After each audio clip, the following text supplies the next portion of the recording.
Get ready, because the 6.2 special program livestream officially being announced, and trust me, it will be magical. So in this video, we're diving deep into everything coming in Genshin Impact version 6.2. From all the big and small details, and trust me, there's a lot more here than you might think. Confirmed release dates and banner leaks to a lore-heavy Archon quest, a lot of small things, rewards, and some sneaky quality of life changes. 6.2 is looking like one of the most important updates we've had in a while. At first glance, it might look like a filler patch, but when you dive deeper and see things up close, you'll realize just how much this patch has to offer. So grab a drink, get comfortable, and let's dive right into it. But before that, make sure to subscribe and like so that you don't miss out on anything. Now, let's kick things off with the release date, because timing is everything when you're juggling Primogems and waiting for new content. Hoyover has been as reliable as Zhongli's Shield with their 42-day patch cycle, and version 6.2 is locked in for October 3rd, 2025. That's just around the corner. So if you're still farming for that last-minute pity, now's the time to hustle before the patch drops. We've got the special program livestream on Friday, November 21st. This isn't just a hype post, it's our first real window into 6.2's biggest reveals. Expect character showcases, story previews, and those all-important redeem codes. There will be 3 codes in total, giving you 300 Primogems, just enough for a couple of pulls. But here's the catch, they expire fast, usually within 24 hours, so you'll need to redeem them quickly. I'll be posting those codes right here on the channel the moment they go live, so you can grab those free wishes without breaking a sweat. There are leaks buzzing about Durin's arrival in version 6.2, and players couldn't be more excited. Durin is a 5-star Pyro sword user built around transformation. His basic attacks may seem straightforward at first, 4 slashes and a charged strike, but they're deeply tied to his elemental skill, which unlocks his dual combat forms. When activated, his skill initiates a refined transformation that lets you choose between 2 distinct modes. Pressing the skill button triggers his white form, while using a normal attack instead activates his black form.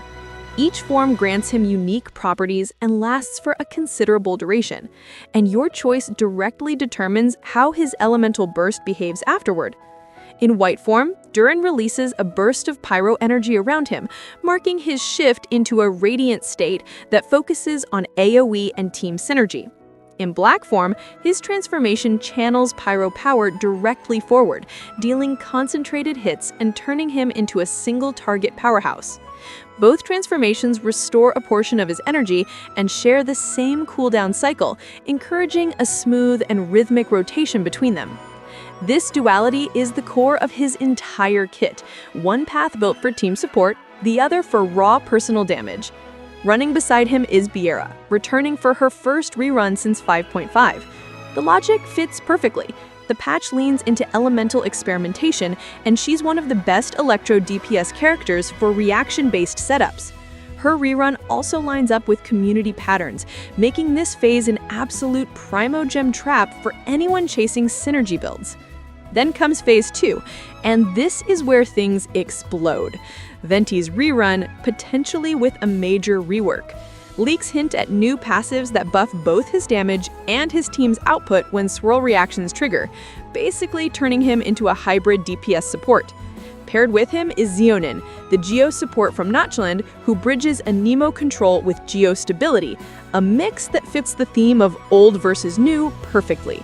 This phase celebrates Mondstadt's past while introducing modern mechanics, and if Venti really does get those buffs, his comeback could easily reshape the meta. 4-star spotlight here is Yehovah, a new Anemo support tied directly to Mondstadt's Windlord. She's expected to enhance reaction-based swirls, making her the ideal partner for Durin's pyro combos. Next up, we have the new 5-star sword, Black Erosion. This weapon packs a strong base attack and a crit rate substat, making it perfect for burst-focused playstyles. Its passive starts with a flat increase to elemental burst damage, and after the burst hits an opponent, it grants a short buff called Daylight Blade for 3 seconds. This buff increases the wielder's attack, and if another character is on the field, boosts that character's attack as well. It's a rare dual buff that benefits both the user and their main carry, making it an excellent pick for sub-DPS or support units that rely on quick burst rotations.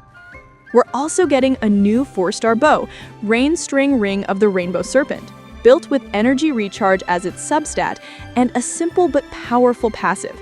When the wielder's attacks hit an opponent, their attack increases for a short duration, and this effect can trigger even while they're off-field. It's an outstanding option for any off-field sub-DPS bow character who relies on consistent attack buffs and burst uptime. One of the biggest highlights of version 6.2 is the Archon quest. According to multiple sources, including recent leaks, Alice will finally make her long-awaited appearance, complete with her full in-game model. She's expected to play a central role in the storyline, and this time, she won't be alone. The quest will also feature Durin and Wanderer, while Barbeloth and Nicole are confirmed to at least make voice appearances. Just like version 6.1, 6.2 will include 2 full acts of the Archon quest, and this time the narrative focus looks far more ambitious. The quest related to Durin will reportedly bring back major lore figures such as Rhine-Daughter and Alice, setting the stage for one of the most lore-heavy updates in years. On top of that, players will get to explore a new domain tied to Hyperborea, which is expected to expand on the deeper mysteries. It's shaping up to be an emotional and lore-rich chapter, one that finally connects several long-standing mysteries from Durin's origins to Alice's true motives, and might even hint at the direction the next region will take. The initial leak suggests that Columbina will be playable in the Archon quest, similar to how Mabueka appeared before her banner. If confirmed, players will be able to test her in real combat as a preview before her official release. She won't have her full gameplay yet. She will likely only have one skill that shoots moon-shaped rings, applying hydro and dealing significant damage. When the quest hits the official server, gameplay videos of Columbina will probably appear quickly, so we won't have to wait long to see her in action. Version 6.2 will also come with a big event that rewards a free 4-star weapon and 780 Primogems if you complete everything in the event. Free weapons are always valuable, especially for building secondary teams without spending resources on crafting or pulling for signature weapons. These weapons typically complement characters highlighted in the version. In addition, there will be 2 smaller events during the version, each providing roughly 420 Primogems. As always, details not on the official channels may change. We have an image of what appears to be the only new map being added in this version, and it's tiny. It is not a new exploration area or a large expansion of Notchlane. It's a small, circular, self-contained room that looks almost exactly like a boss arena. This is almost certainly just the location for a new boss fight, possibly where we'll get new materials for Durin or Jehoda. It's not a place we're going to be spending much time exploring, so if you were hoping for a big new region in 6.2, you'll need to temper those expectations. This update seems far more focused on characters, events, and the new buffs. The other big boss news is about a new weekly boss. Riri is set to be the next Trounce Domain opponent. Current data shows that Riri has the ID 14, making him the 14th weekly boss added to the game. This means more talent materials to farm, and likely a major story quest connected to unlocking this fight. Version 6.2 is also adding a new Anemo enemy that appears to be some kind of wolf-fox hybrid. Based on current information, it looks like it may have 2 different forms, or it could possibly be 2 separate animals. The Imaginarium Theater, this time, will feature the showing character, and they're also adding the new Notchlane bosses. We're also getting new poses for Farina, Dori, Zhao, and Nahida. Personally, I really like Farina's new pose and how Nahida does the camera pose. It's just so cute. Those 2 are definitely going to be on my list, for sure. Version 6.2 will also bring new echoes for Klee and Albedo. They're purely cosmetic with no buffs or gameplay effects, but they look absolutely stunning as you roam around the map.